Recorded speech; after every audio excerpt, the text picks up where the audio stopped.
Down to 10. Coffey comes up to set the screen. Allen gives a switch with Doncic stepping out. Grayson on the drive. Drops it off. Touch pass. O'Neal lets it fly. Boom!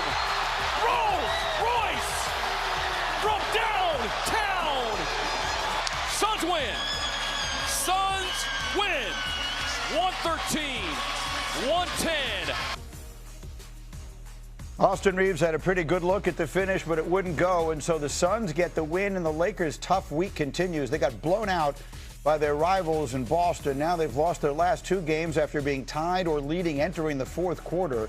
They began the season 26-0 in games like that, and so they're just a game away, as we mentioned, from falling into the play-in. Meanwhile, let's run the floor. Let's go through what was a busy night in the NBA.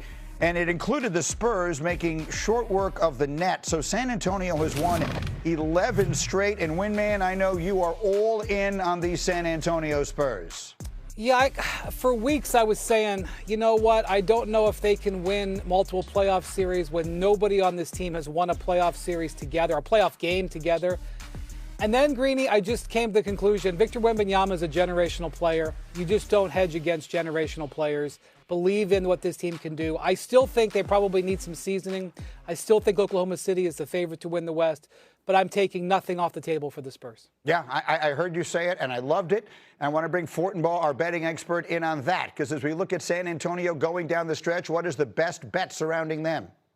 Wemby to win the Western Conference Finals MVP is 10-1. Now, the Spurs to win the West is plus 550. $10 bet returns 55 in profit. Wemby, however, to win Western Conference Finals MVP would be a $10 bet to return $100 in profit. So ask yourself this. What are the odds? What's the likelihood that the Spurs win the West and Wemby is not the Western Conference Finals MVP? I'd say highly unlikely. This team's got a serious chance at making a run at it. They're top 4 in both defensive rating and net rating. And when you do the blind resume, they're tied for second most wins in the NBA with Detroit. They continue to answer all the questions. Wendy's right, the playoff experience is the concern, but they've had OKC's number. Wemby to win Western Conference Finals MVP 10-1.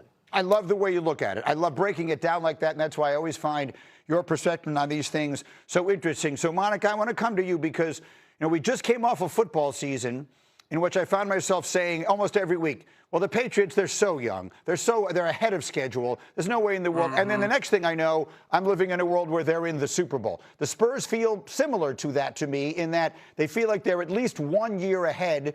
But Wendy was sort of the first voice I really trust saying, wait a minute, this team could actually make a run all the way to the finals. Monica, are you buying it?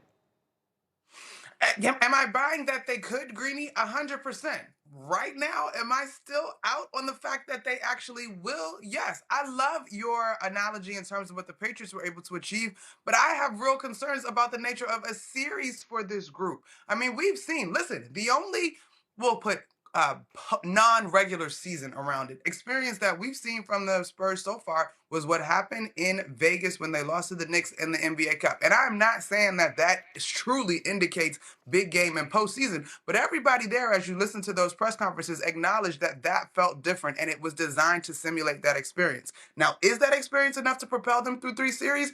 I'm just not sold. Okay, I want to go to the next one as we go around the league last night. Kevin Durant, remember him? He scored 40 points last night, surpassing 32,000 for his career. Rockets beat Orlando. With that win, they moved past Denver. They're now the 3 seed in the West. So it's OKC, then it's San Antonio, and then it's Houston. Monica, are they just being completely overlooked in all these conversations? The point guard thing, Greeny, it's a nightmare. Now, granted, last night they had a 16-point comeback. It was a compelling run. KD is hyped with Reed Shepherd. It's a lot of great things happening for Houston. But you continue to watch this team falter in the clutch, which is sort of something that we talked about with the Lakers as well as we started the show, even though the Lakers actually have a decent clutch time record. I'm concerned about point guard play for them in the postseason. But do they have firepower, and can they look great behind KD? Yeah. Wendy, how about you? Yeah, so Houston's been really struggling recently. This was a great win because Orlando had actually been on fire. They were 6 of their last 8. But I agree with Monica. When you get down to the end of close games, they have repeatedly demonstrated that they're going to struggle. That's pretty much the definition of what happens in the playoffs. They have a defense that can win multiple series. They do not have an offense in the Western Conference that, in my view, is set up for a long run. All right, so they're third in the West. San Antonio, we talked about, they're second in the West. Let's go to OKC because they're at the top. And to me, right this minute, this is the most interesting thing going on in the NBA. Shai Gilgeous-Alexander has been cleared to return from injury tonight. Winman, what does that mean for his chances of winning MVP? He is still my MVP. I think he's had a fabulous season. I think Oklahoma City is a just incredibly formidable opponent. I know they've lost some games recently, but Greeny, I have watched their guys 7, 8, 9, 10 on the roster blossom in this opportunity. I think Oklahoma City is still in great position, and I still have Shai as my number one there. Okay, so what you're looking at now are the odds to win NBA MVP. And what I want you to pay attention to is the very top of that. We talked yesterday about how Cade Cunningham was moving rapidly up the list because Nikola Jokic is basically at the threshold. He can only afford to miss one more game in order to play 66 for the season. You see, he's projected to play only 59. He would become eliminated from contention. With the news that SGA is coming back, now he projects to make it above the 65-game threshold. So Joe Fortenbaugh, for smart money, for people who bet on these things, how are they approaching the MVP race when you take into account the 65-game rule? Like this? I hate this rule. I hate this rule for casual bettors. All right? There are professional bettors that'll tell you, hey, this rule's great because it introduces an extra layer of volatility and chaos. And the more volatility and chaos you have in betting, the better it is for those who are trying to get ahead of the sportsbook. But for casual bettors, this is ruining it. I mean, go through the odds again. Who's going to lay minus 250 on SGA right now when he could potentially miss 7 more games and then be wiped out of the equation? Jokic is having a phenomenal season. But what? He misses 2 or 3 more games? He's out of the equation. Wemby at 25-1 is appealing, but he's 1 or 2 games away from being out of the equation. You talk about Cade Cunningham. Is he coming up because suddenly he's demonstrating more value, or is it because the other guys might not be able to qualify for the award? The intent behind the award was noble. Get guys to play more games. But it's ruining the betting process for this. And I know I'm just one man screaming from a betting perspective, but damn it, Greeny, that's my job, is to represent the casual bettors. Okay, I hear what you're saying. And maybe from a betting perspective, it makes it complicated.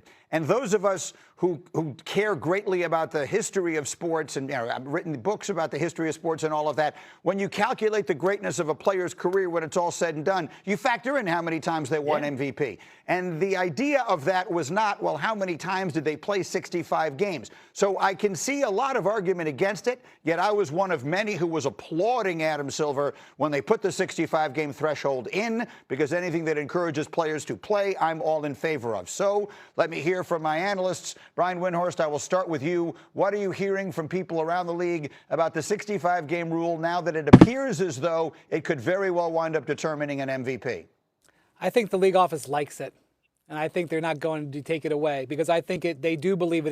This is what they're going to redo with the anti-tanking rules. They want to incentivize winning. They want to incentivize playing. Where I think you could potentially see some changes is finding ways to give players credit for like bonus games. Let me give you an example. Right now, Wembanyama gets 3 games because his team made the NBA Cup final. If you make the NBA Cup final, you get an extra game. What if you took part in the slam dunk contest or the three-point shootout, or even if you make the All-Star game, you get a bonus game, or they may find another place to do that. I think the NBA likes it, and I think there's definitely players over the last couple of years that have played games where they wouldn't have, and especially national television games, because they care about this rule, because the players have shown they do care about it. So you can complain about it, you can make a good point. I don't think it's going anywhere. How about you, Monica? What do you think?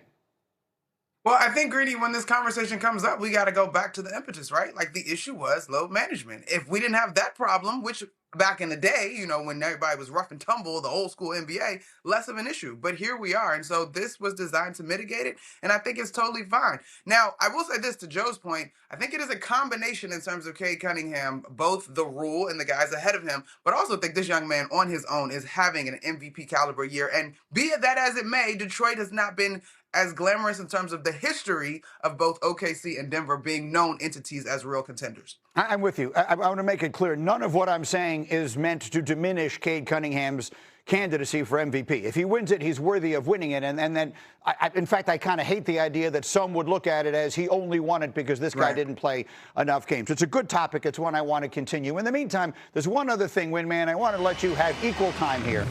So the other night, Wendy was on SVP.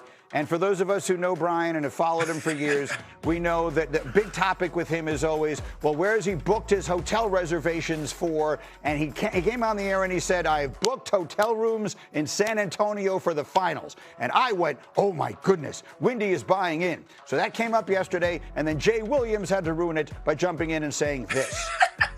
What Brian didn't tell you is he also has hotel reservations in Denver and OKC as well. Okay? So he hedged his bet. You're saying he's multi-booking? Yes, 1,000. He's not lying. Hedged his bet. You want to see a copy of the reservation? Yes, I do. He's picking the Spurs. They were one of 3 teams that made the 40-20 rule.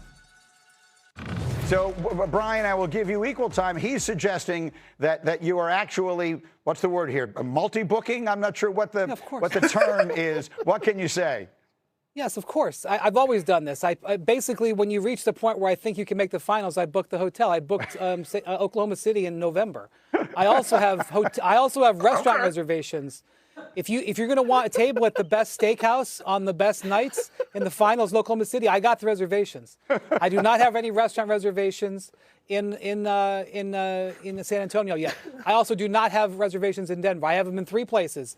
Oklahoma City, which I've had since November. San Antonio, which for the truth, Greeny, I booked it like 2 weeks ago. I just didn't feel like I wanted to say it publicly until on SVP the other night. I've had it for a while.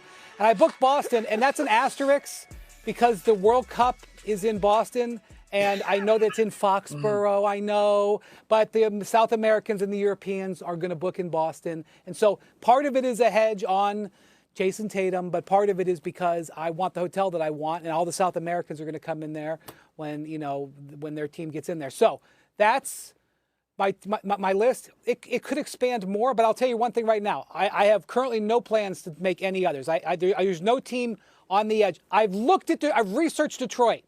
I've researched where to go in Detroit, but I am not yet at all close to actually booking anything. So, McNutt, basically what he's saying is if the Knicks make the finals, he's either staying in my house or your house. Basically, yeah. He said, Windman, I got a bedroom for you. We got no problem. We'll be all set up. When the Knicks make the finals and shock the world, Windy will be staying over at Shea Greeny. All right, we'll take a short time out on that. Oh, by the way, tonight we got a good doubleheader. You want to see some MVPs? We got Cade Cunningham and the Pistons hosting James Harden and the Cavs. Then we got Nikola Jokic and the Nuggets taking on OKC. So a great doubleheader. Ernie, Kenny, Charles, and Shaq will tip off our coverage tonight at 6 o'clock Eastern time. Back to the football next. If you want Myles Garrett, if you want Max Crosby, you're going to have to make a Godfather offer, a deal they cannot refuse. So we'll make